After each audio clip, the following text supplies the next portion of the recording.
I feel like we have a lot of do we have the culprits, the chief culprits in the top secret? So let me say two things. The first thing is, I don't even know how you kept it secret. Because we're all on social media all the time. Yep. And the second thing is, I simply can't believe that so many people don't donate it to this. It is no joke when I say to you, I turned to Lamar as the doors opened and said, "I can go home now. I'm good. That's it. Yeah. We're good." Yeah. And call it a bomb threat. I'm putting on my pajamas and catching a plane. Julie says all but Lisa are here. When I said from the stage that y'all did this and that you created and placed that ad in the program, the look of stunned disbelief and awe on the faces of every industry bigwig sitting in front of me, because they've never heard of such a thing. So unheard of. It's never. I'm satisfied. 100%. It has never happened. I don't. It's never happened. And no room full of radio professionals has ever heard the story we had to tell. Yeah. It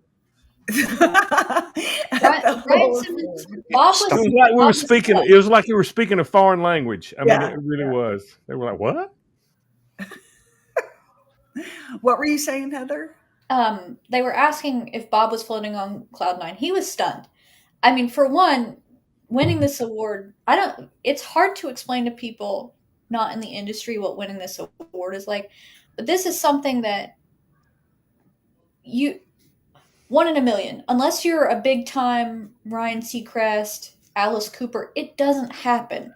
So for us to get this, I mean, it's a huge deal for this show to get this. It doesn't happen for people like us. And that already is a shock. And then to have the shock on top of it of just the love that all of you put into doing the GoFundMe and the secrecy and the gifts and like just the amount of time and energy and the help it was for Tony and myself for you guys to just do that. It was so amazing. I mean, and when Bob found out, he was stunned, and Sheri, you were stunned. Oh, I started to cry. I was like, but I'm wearing mascara for the first time in 2025. Like, I was just a mess. Let me say, I've talked about this on the Oddcast and have gotten in trouble for it with people in the industry because I'm not, a good show poodle doesn't tell the truth about things. But one of the things I've talked about in the past and what made this so profoundly meaningful, why that was my Hall of Fame moment, we're a show that the industry never embraced. They just never did. Yeah. They fought us every step of the way. They didn't understand what we were doing. They didn't like what we were doing. They didn't want to hear about what we were doing. They never embraced us. We've been an indie. We've been a scrappy little coyote all this time. And Bob and I knew in the beginning, we just looked at each other and said, screw it. We're going to do a show for the listeners. And that's what that's just going to be what we do. Everything we do, that's why we ask so many questions, why you get so many emails saying, hey, do you want to be a part? You want to answer a few questions for the show? Because we take your answers and we apply them, right? So this has always been a show that the industry was like, what? But the audience, was like, yes. And so standing there, waiting for the doors to open, when Tony said, you guys gather around, when he told me this, it was one of those few moments in your life where everything is perfect. Mm-hmm. I went, oh, I'm going to be inducted into the Radio Hall of Fame by the people that brought me here. And that's you. Yeah. Not by the people in that room, you. Yeah. And it made me it just destroyed me. I was beside myself. You're right. Spalding Gray always search for perfect moments, and you're right. That was absolutely a perfect moment. Max, how did it feel for you? Because you normally I noticed you got really kind of choked up after everybody told the news. So how did it feel for you? Because you hear, when these listeners send in talkbacks, you hear them. So yes, yeah. I mean, you're kind of the first person that hears them when they call them. He hears every talkback that comes. So how did it feel for you? For me, Yeah. Oh, Yeah. I'm sorry. I do. Yeah. I do hear all the talkbacks. I sort of wish you hadn't said it, because now they go, "Hi, Max. I don't know if you're going to let me through, but," I'm like,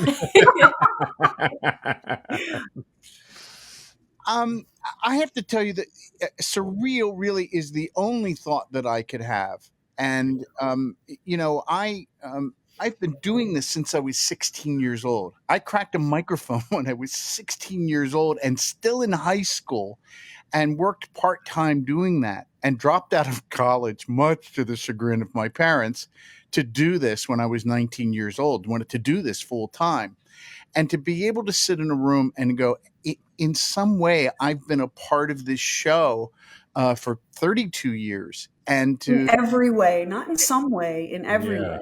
And to be able to just say, we're in the Radio Hall of Fame. And I just looked around the room, and that's all I could think about, because my path to the Bob and Sheri show was not a straight one. It was crooked. I mean, I did my own shows. I did stuff. I couldn't. One thing that I knew when I was hired there, and understood what was going on with the show, I went, I can't do what they do. I can't do it the way they do it. And I remember thinking, I have an awful lot to learn. And I also knew that I was better as a producer. I feel like I'm better as a producer than as like a personality on a show. So that was just something that came about with that. And everything that I had done career-wise prepared me for this job. But I think, Max, that you sell yourself short. To be a morning radio personality, you almost have to be a walking cartoon, right? Yeah. And you're a thoughtful person. But look at all the people that have so enjoyed getting to know you better from the True Weird Stuff podcast, where you aren't just producing and soundscaping. You're right in there as an actor and as a host, and so I think you sell yourself short. But I understand what you're saying, because this particular box is really specific and cartoony, and it's why Lamar, who's also been here from the very beginning, why Lamar was just born for it, because he's got that personality that leaps through the speakers like a cartoon. Yeah. And that is just one of those things.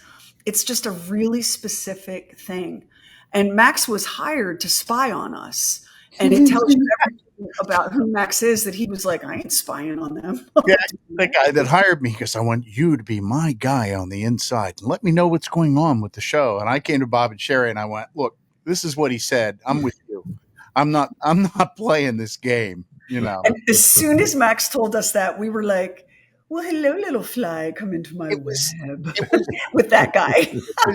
It was at that moment that he hired me and I was working with me and we all got along and all, but it was at that moment you went, you're a part of the family. It was like, all of a sudden now I was a made man. Well, you don't keep a show like this together without gangster levels of loyalty and transparency. We had to be fully loyal and accountable to each other, because we were besieged on all sides by demons and enemies. And there were, I can tell you months and years, I can give you dates when we almost disappeared, because we were owned by, we were employees, and decisions get made at the top. And there were a handful of times where you would have turned on the radio the next morning to nothing. Certainly not us. That's why we went independent when we did, which has been a white knuckle, excellent roller coaster ride of good fun, and you learn a lot. But this show is nothing without you. You're the reason we do it. If you went away, we'd go away. We wouldn't even try to keep going. You are who we answer to. We don't have a boss. We answer to you. Yeah. That's very true. And we can't always give you everything you want. Like, some things we can't do it, either because it's impossible or we don't have the budget for it, or because that person is deceased or whatever. Right. But, you're our corporate ownership now. Yeah. And I tell you what, our former corporate ownership would never have done what y'all did. No. Our former ownership would have said, well, we'll go. Sheri and Bob can go. Does Max really need to be there? Does Doc Yeah. really need to be there? Yeah. That's what's so for cool sure they about- wouldn't have let me go. They For never sure. let Heather No. go. They kept Heather. I mean, they had Heather. Have you ever seen a dog that's chained to a tree in the backyard with a little crappy plywood house? That was Heather. They would never have let her go, ever. Yeah.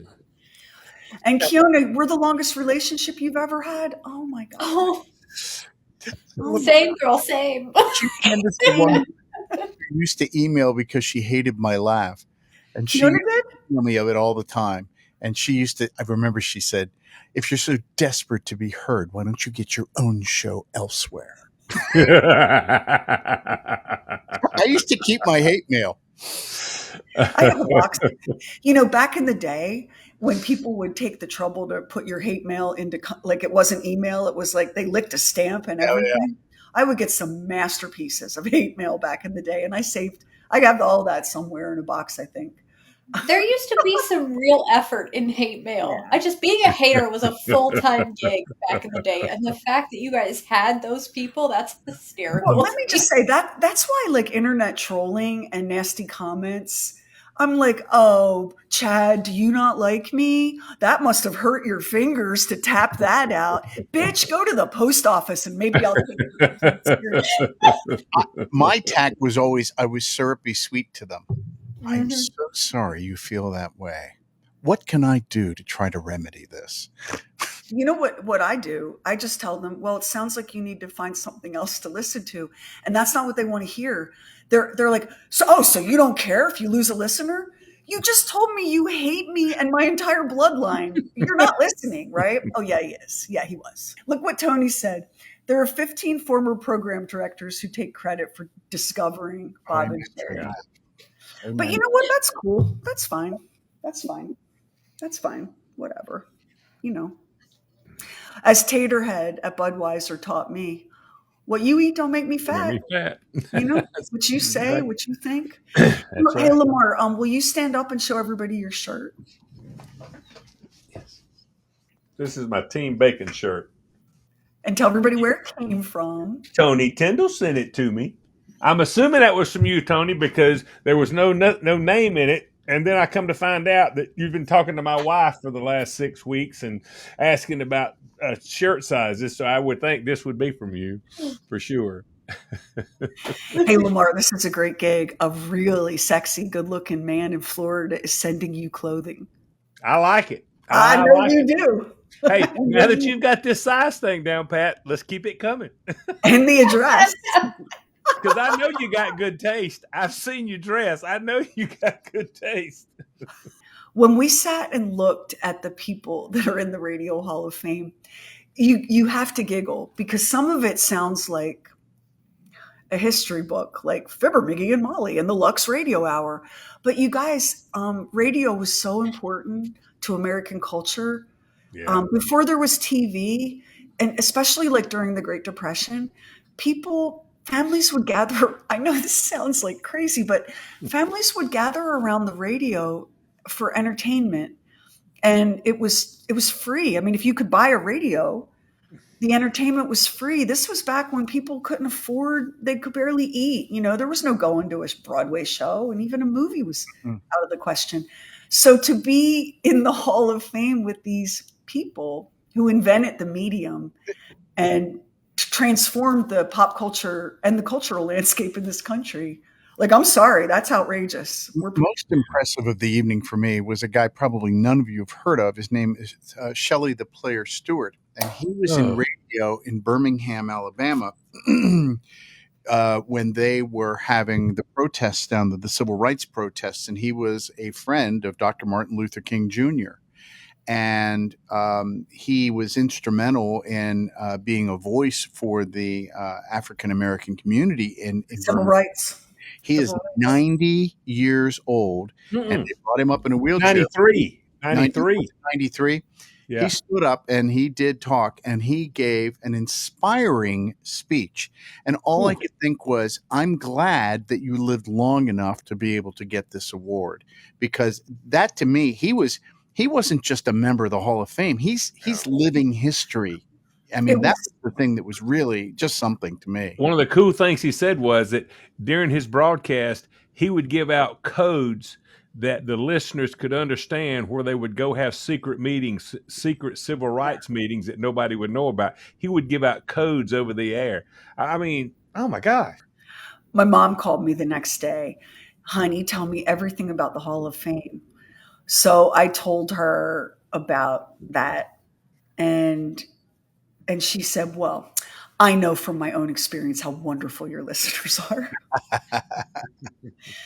And then I think that we didn't even talk about the rest of the night. We just talked about that because, yeah, I mean, lots of people get cool trophies for lots of things, but who gets that? Yeah. And one of my favorite people in our business was also inducted. And you guys have a connection to him because his daughter writes our Fun, Fit, and Frazzle blog that you see on our website. And we share it over to Facebook, Nikki. Her dad, Mike McVeigh, is a legendary figure in radio. He's everything. He's a consultant. He's a programmer. He has so much passion. He's a really good human being. And so it was awesome to be inducted with Mike. And especially since we have that connection with Nikki working for the show. So that was cool beans. I mean, everything about it. And Stephen A. Smith, who's a guy who's on ESPN, who's one of their most popular personalities on there, did the video intro for him and talked about how much he meant to him and how much his input impacted his career. And that was really neat to see as well. Yeah, it was a great story.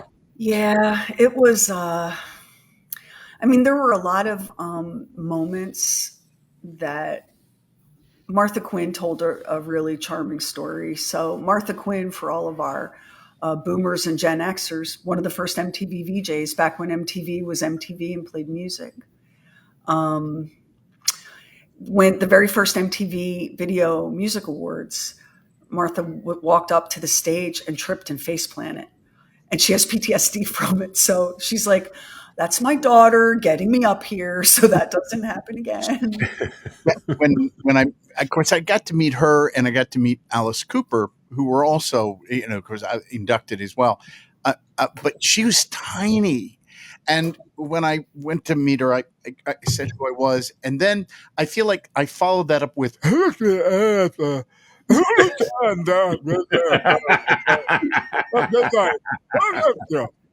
what do you say? These are people that are, a lot of times you meet people that have been a part of your life in a way that they're unaware of, but you're aware of it, and then when you meet them, it's very difficult to articulate that. It really is. Yeah. Here's what I don't understand. I don't understand how I was a kid watching Martha Quinn, and yet I think she's 17 to 35 years younger than me. How? She looks like an elf. She's just so tiny. I was like, wait. I wasn't even old enough to drive when you came on. To all the people apologizing because you didn't see it or couldn't donate, please don't feel that way. No. Like, honestly, it was done. They had to keep a lot of it a secret, and they had to do it a lot under the board so that, Sheri, who is online 7,000 hours a day. Especially since all of y'all who did that, you're in my feed all the time. I see almost everything you do online. So it was a heck of an operation to keep it that low really key. Good. It really was. You're our family, and we just love you. And you really, really gave us a transformative experience that has nothing to do with trophies and museums. And I'm going to start crying again. So cheers. Thanks for watching this episode of The Oddcast. Don't forget to subscribe and check out more videos here. You can also get more Bob and Sheri Show content at bobandsheri.com.